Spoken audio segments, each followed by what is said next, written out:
Hello, welcome welcome back nurses to GNM special. और आज हम लोग बात करने वाले हैं ब्रेस्ट डिसऑर्डर के ऊपर।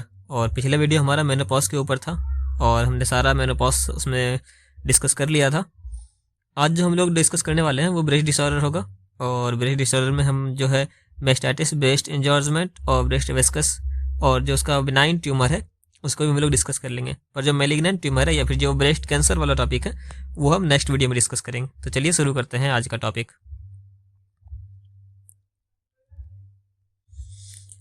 तो हमारा टॉपिक शुरू होता है ब्रेस्ट डिसऑर्डर।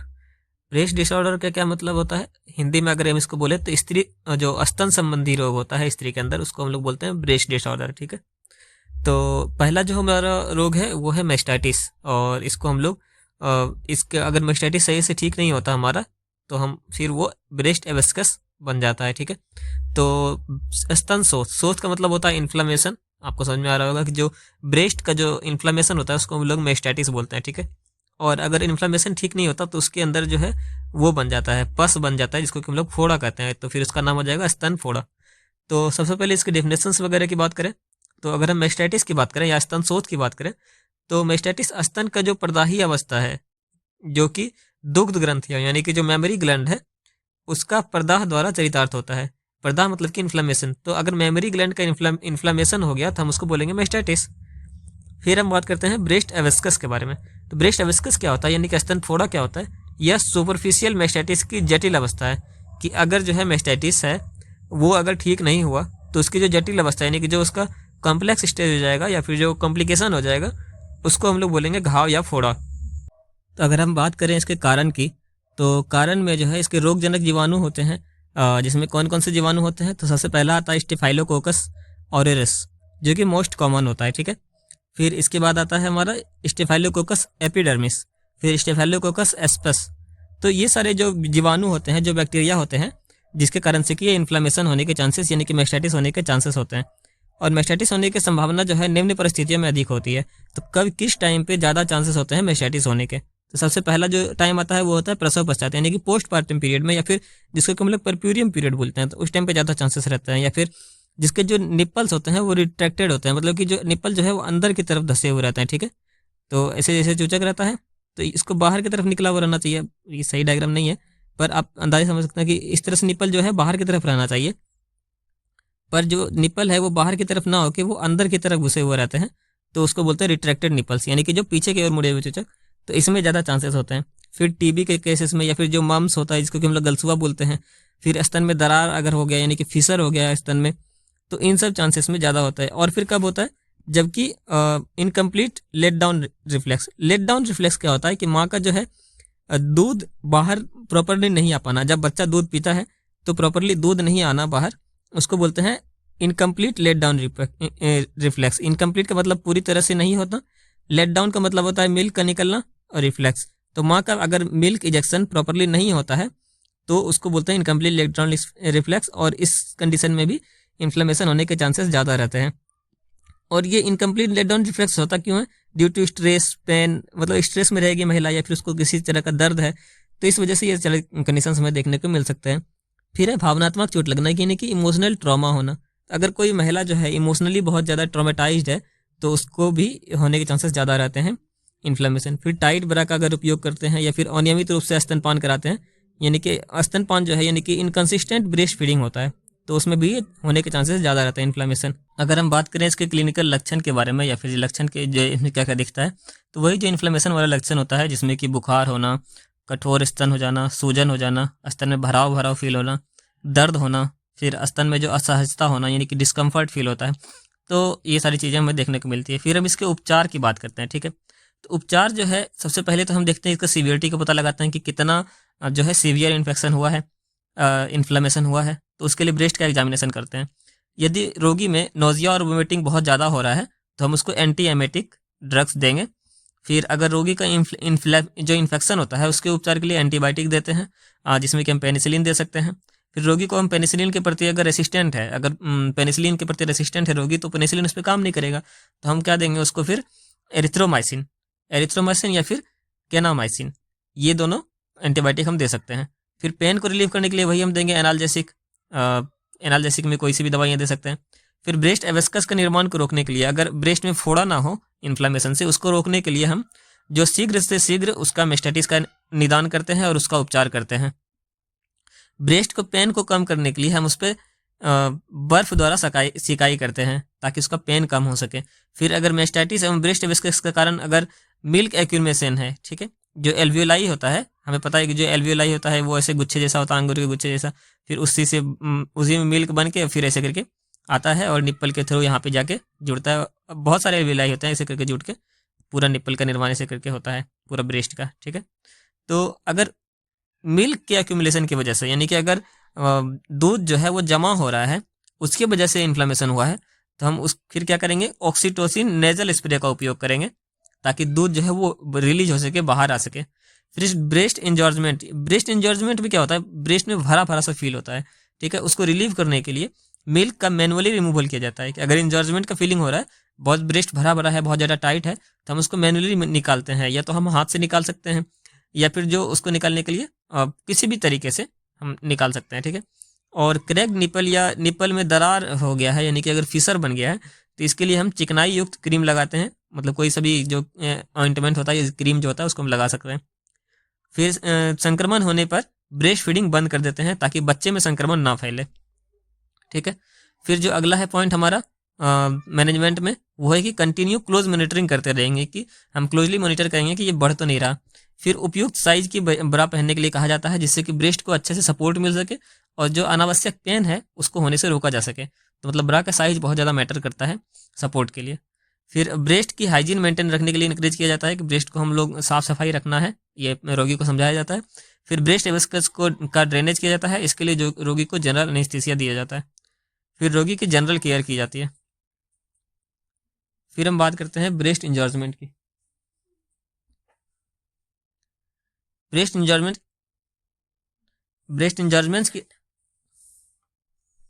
ब्रेस्ट इंजॉर्जमेंट की अगर हम बात करें, जो कि हमारा अगला टॉपिक है, तो इसमें क्या होता है, स्तन अति भराव। तो ये कब होता है, ये जो है मेनली देखने को मिलता है डिलीवरी के 2 से 3 दिन के बाद, जिसमें क्या होता है कि मिल्क का प्रोडक्शन बहुत ज़्यादा हो रहा होता है और ब्रेस्ट फीडिंग बहुत कम हो रहा था क्योंकि बच्चा छोटा रहता है। तो इस वजह से ब्रेस्ट जो है उसमें बढ़ जाता है दूध की मात्रा, और जो ब्रेस्ट इंजॉर्जमेंट की फीलिंग, यानी कि जो बहुत ज़्यादा भराव की फीलिंग होने लगती है, ठीक है। तो इसको क्या होता है कि ये कब हो जाता है, या तो स्तनपान नहीं कराया जाता है माँ के द्वारा, या फिर कम बार कराया जाता है, या फिर सही स्थिति या लगाव के कारण शिशु दूध नहीं चूस पाता है, तो ब्रेस्ट इंजॉर्जमेंट की फीलिंग आती है, ठीक है। और ये सही कारण क्या हो सकता है, जैसे कि अगर कुछ बच्चे में कुछ बीमारी है, जैसे कि बच्चे में क्या कारण हो सकता है, अगर हम कारण की बात करें तो एक तो ये होट विद लन, जिसको हम लोग क्लेफ्ट लिप बोलते हैं, या फिर जो है बहुत ज़्यादा पतला बच्चा है, extremely low birth weight baby है, या फिर गंभीर रूप से बच्चा बीमार है और इस वजह से वो फीडिंग नहीं कर पा रहा है, यानी कि वो दूध नहीं पी पा रहा है। तो इस वजह से क्या होता है कि दूध जो है वो एल्वेओलाई में इकट्ठा हो जाता है, और एल्वेओलाई में इकट्ठा होने के कारण जो कोशिका होती है, जो स्तन है, बहुत ज़्यादा कठोर हो जाते हैं स्तन की, और फिर गर्म हो जाता है और दर्द युक्त हो जाता है और सूजन युक्त हो जाता है। तो ऐसी स्थिति को हम स्तन अति भराव कहते हैं या ब्रेस्ट इंजॉर्जमेंट कहते हैं। तो हमने इसका सारा प्रोसेस देख लिया कि क्यों होता है, इसका कारण भी हमने देख लिया, ठीक है। और सामान्यतः स्तन पहले से ही भरे हुए होते हैं, लेकिन उसको फुल ब्रेस्ट कहा जाता है, लेकिन ये अति भराव इंजॉर्जमेंट जो है इसके अनुसार अलग होता है। तो अगर हम बात करें कि एक तो होता है फुल ब्रेस्ट, कि जब ब्रेस्ट भरेगा उसमें दूध तो उसको हम लोग फुल ब्रेस्ट बोलेंगे, पर और जो एक होता है कि बहुत ज़्यादा अगर भर जाता है तो उसको हम लोग बोलते हैं इंजॉर्ज ब्रेस्ट, यानी कि अति भराव। तो दोनों में अंतर क्या है, तो दोनों में अंतर की बात हम यहाँ पे देख लेते हैं कि अगर पूर्ण स्तन है या फिर अति भराव है, ये नॉर्मल कंडीशन है, पर ये नॉर्मल नहीं है, ठीक है। इसमें दिक्कत होने लगती है महिला को बहुत ज़्यादा, तो दोनों में अंतर समझना ज़्यादा जरूरी है। तो पूर्ण स्तन में जो है वो तो गर्म होता है, भारी होता है, कठोर होता है, जो दूध स्खलन, यानी कि जो बच्चा दूध पीता है तो सही से दूध बाहर भी आता है, बुखार नहीं आता इसमें, और दूध से भरा हुआ रहता है।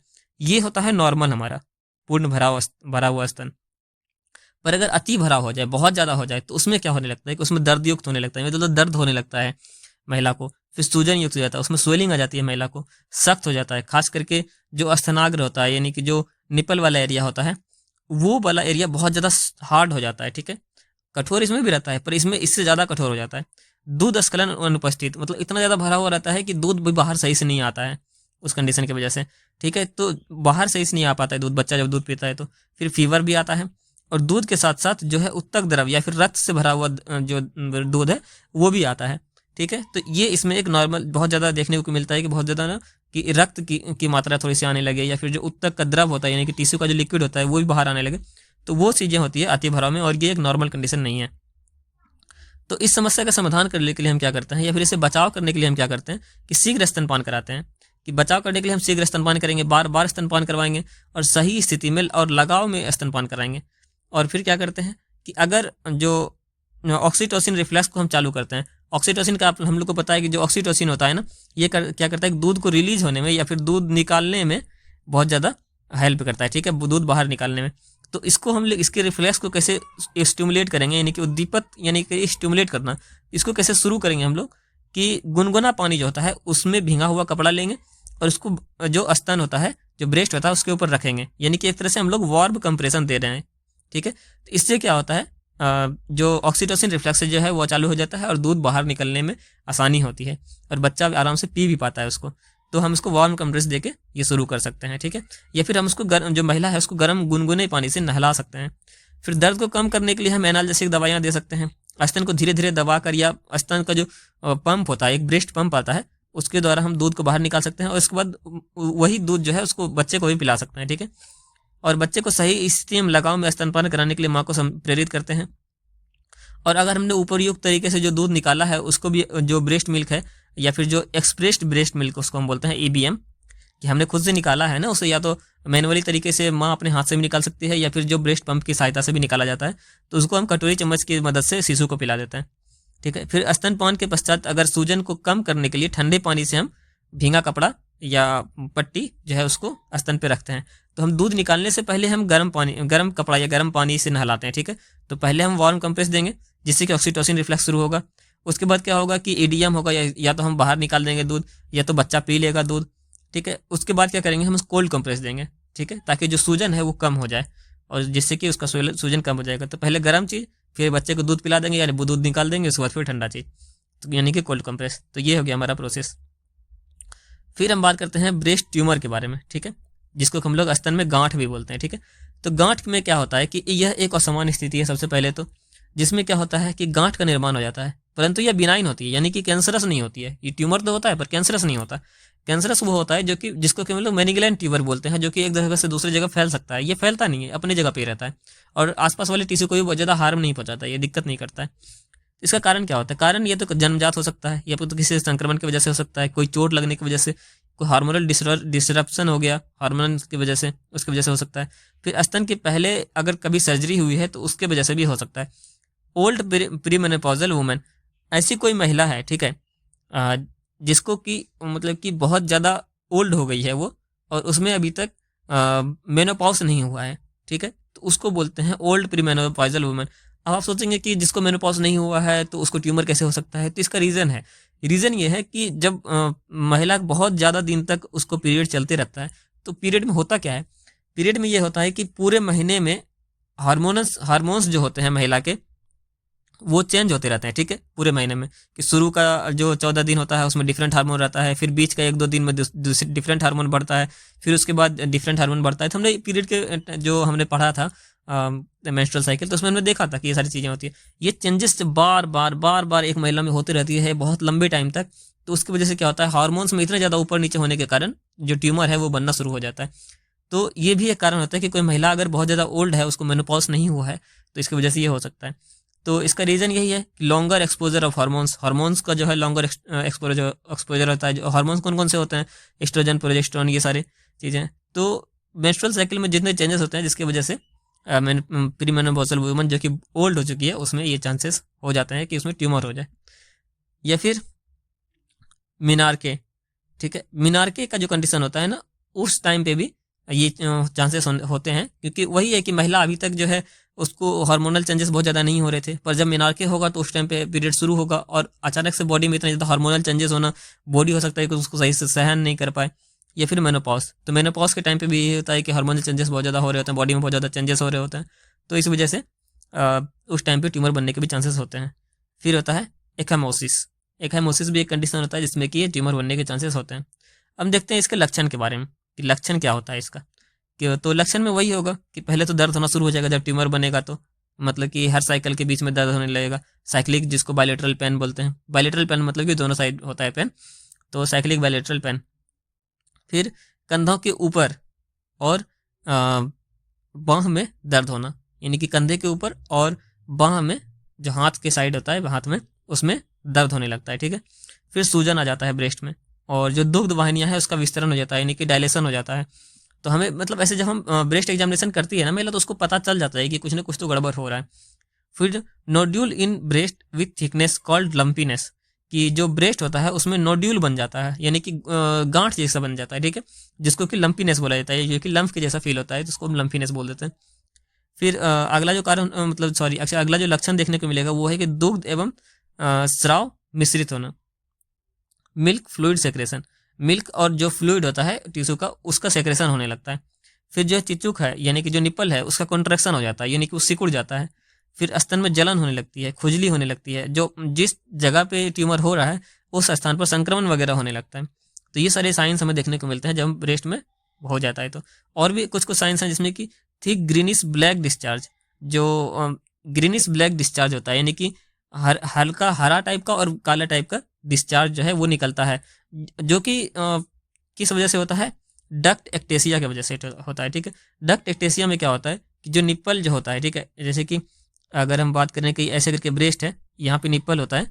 ठीक है। तो निप्पल के नीचे जो ऐसे करके होता है ना, क्या बोलते हैं उसको, डिफरेंट टाइप के वो होते हैं, डक्ट होते हैं, जो कि मिल्क को लेके आते हैं। तो इसके नीचे वाला जो डक्ट होता है, इसके अंदर बहुत ज़्यादा फ्लूइड भर जाता है। ठीक है। तो उसको बोलते हैं हम लोग डक्ट एक्टेसिया। ठीक है। ये इसके अंदर बहुत ज़्यादा फ्लूइड भर जाता है और ये पूरा जाम हो जाता है, जिसकी वजह से क्या होता है कि किसी कोई पाइप है, ठीक है, उसके अंदर कोई फ्लूइड भर के और बहुत ज़्यादा जाम हो गया, और इधर से फिर भी फ्लूइड आ रहा है, तो क्या होता है कि ऐसे करके फूल जाता है, ये बहुत ज़्यादा ऐसे करके फूल जाएगा और इसके अंदर बहुत ज़्यादा लिक्विड भर के वो पूरा ब्लॉक हो जाएगा। तो जिसकी वजह से क्या होता है कि बहुत दिन से जमा रहता है, जिसकी वजह से इसका कलर चेंज हो जाता है, जो कि ग्रीनिश ब्लैक हो जाता है, और ये बहुत ज़्यादा गाढ़ा होता है। ठीक है। तो इस टाइप का डिस्चार्ज जो है ये निकलने लगता है, तो इसको हम लोग बोलते हैं डक्ट एक्टेसिया।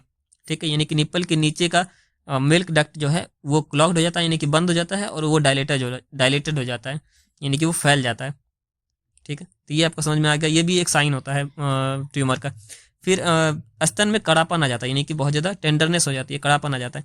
फिर स्तन की जो चौथा होती है वो झुर्रीदार हो जाती है, यानी कि झुर्री झुर्री जैसा हो जाता है, उस जगह पे लगता है कि वहाँ का टिश्यू जो है वो जिंदा नहीं है, इस टाइप से देखने को लगता है, यानी कि रिंकल जैसा हो जाता है। और फिर आसपास के टिश्यू से वो एक तरह से अलग हो जाता है। तो ये सारी चीज़ें भी हम लोग जब ब्रेस्ट एग्जामिनेशन के लिए सिखाते हैं महिला को, तो ये सारी चीज़ें भी हम लोग सिखाते हैं कि आपको कलर चेंजेस का देखना है, एक जगह पे कहीं दूसरे जगह से अलग तो नहीं हो गया है टिश्यू, ये सारी चीज़ें भी देखने को बोला जाता है। फिर हम टाइप्स देखते हैं कि ब्रेस्ट के जो ट्यूमर होते हैं उसके कितने टाइप्स होते हैं। तो टाइप्स में सबसे पहले आता है फिब्रोसाइट्स। फिब्रोसाइट्स क्या होता है कि ये बिनाइन जो ट्यूमर है, ब्रेस्ट ट्यूमर, ये होता है, ये और ये बहुत ही ज़्यादा कॉमन टाइप का होता है। इसमें क्या होता है कि हार्मोन के स्तर में बहुत ज़्यादा चेंजेस के कारण स्तर में गांठ का निर्माण हो जाता है, इसको हम लोग बोलते हैं फिब्रोसाइट्स। फिर दूसरा होता है फिब्रोएडिनोमास। फिब्रोएडिनोमास क्या होता है कि एक बहुत ही कॉमन टाइप का बिनाइन ट्यूमर होता है। ठीक है। ये भी सबसे कॉमन टाइप का ट्यूमर है, बिनाइन ट्यूमर टेस्ट, और ये सबसे नॉर्मल है। ठीक है। ये बहुत ज़्यादा कॉमन है। ठीक है। और ये लगभग स्त्री को 25 वर्ष की आयु के बाद होता है। ठीक है। और ये गांठ लगभग 15 सेंटीमीटर के आकार तक का बड़ा हो सकता है, फिब्रोएडिनोमास। फिर जो अगला है वो है इंट्राडक्टल पेपिनोमा। इसका जो नाम से ही समझ में आ रहा होगा, इंट्राडक्टल यानी डक्ट के अंदर होना, पेपिलोमा यानी कि एल्व्यूलर जो डक्ट होता है उसके अंदर ट्यूमर का निर्माण होता है। फिर डक्ट एक्टेसिया के बारे में मैंने अभी जस्ट पढ़ा था कि इसका निर्माण मुख्य रूप से पेरीमेनोपॉजल वुमन और पोस्ट मेनोपॉजल वुमन में होता है, यानी कि जो महिला जिसका कि अभी मेनोपॉज होने वाला है, यानी कि 40 के बाद वाली महिला और 60 के पहले वाली महिला, मोस्टली जो है 45 से 55 में हो रहा होता है। तो इसी के आसपास वाली महिला, या फिर जो पोस्ट मेनोपॉज यानी जिसका कि मेनोपॉज हो चुका है, यानी कि जो 50 साल से बाद की महिला है, तो पोस्ट मेनोपॉजल वाली महिला, उसमें ये देखने को ज़्यादा मिलता है। ठीक है। और फिर डक्ट एक्टेसिया हमने अभी डिस्कस किया था कि जो निप्पल होता है इसके नीचे का जो डक्ट होता है ये बहुत ज़्यादा क्लॉग्ड हो जाता है और बहुत ज़्यादा फैल जाता है वो जाम हो जाने की वजह से, तो इसको हम लोग बोलते हैं डक्ट एक्टेसिया। फिर आता है अगला गैलेक्टोसिली। गैलेक्टोसिली की अगर हम बात करें तो ये प्राय लैक्टेशन के पश्चात होता है, यानी कि जो महिला दूध पिलाती है उसके उस मतलब कि लैक्टेशन कराती है उसके बाद ये होता है। इसकी उपस्थिति का पता लगाने के लिए thick milky white fluid secretion के द्वारा पता लगा सकता है कि जो मिल्क का फ्लूइड है वो थिक हो जाता है और मिल्की हो जाता है, तो इसका हम लोग देख के पता लगा सकते हैं। फिर सिस्टोसार्कोमा फेलॉइड्स। सिस्टोसार्कोमा फेलॉइड्स क्या होता है? यह एक फर्म और स्मूथ टाइप का स्लो ग्रोइंग ट्यूमर होता है जो कि प्राय 5 सेंटीमीटर से या इससे अधिक का होता है और ये प्राय 40 वर्ष की आयु के बाद होता है। तो ये अलग अलग टाइप के हमने देख ली ट्यूमर। मेन बात अब ये है कि अब इसका हम डायग्नोसिस कैसे करते हैं। तो सबसे पहले तो हिस्ट्री कलेक्शन करेंगे। ब्रेस्ट एग्जामिनेशन मोस्ट इंपॉर्टेंट है जो कि हर मंथ भी करते रहना चाहिए। फिर बायोमैनुअल पाल्पेशन ऑफ ब्रेस्ट, कि ये दोनों हाथों से हम ब्रेस्ट का पाल्पेशन करते हैं, यानी पाल्पेशन का मतलब हथेली से हम टच करके और हल्का सा दबा कर देखते हैं। फिर मेमोग्राफी करते हैं और फिर कोर बायोप्सी करते हैं। तो ये सारी चीज़ें हैं और भी बहुत सारी चीज़ें हैं जिसमें कि बायोप्सी करते हैं। बायोप्सी ही सबसे ज़्यादा रिलायबल माना जाता है कन्फर्मेशन जो कैंसर के लिए। फिर एमआरआई करते हैं, सीटी स्कैन करते हैं, अल्ट्रासाउंड करते हैं। डायफेनोग्राफी क्या होता है कि इसमें जो इनविजिबल रेज या फिर जो इंफ्रारेड का यूज किया जाता है डिफरेंस पता करने के लिए। ठीक है, दोनों ब्रेस्ट के अंदर इंफ्रारेड डाला जाता है, इस साइड से डालते हैं और दूसरे साइड से रिसीव होता है, तो हम पता करते हैं। थर्मोग्राफी में क्या करते हैं? टेम्परेचर चेक करते हैं, ब्रेस्ट के टिश्यू का ऊपर का टेम्परेचर चेक करते हैं, क्योंकि ऐसा माना जाता है कि जो कैंसर सेल होता है ना उसमें मेटाबॉलिज्म बहुत ज़्यादा तेज हो रहा होता है। यानी कि जो कैंसर सेल में जो है मेटाबॉलिज्म बहुत ज़्यादा तेज हो रहा होता है। मेटाबॉलिज्म तेज होगा तो इसके वजह से इसका टेम्परेचर भी ज़्यादा रहेगा।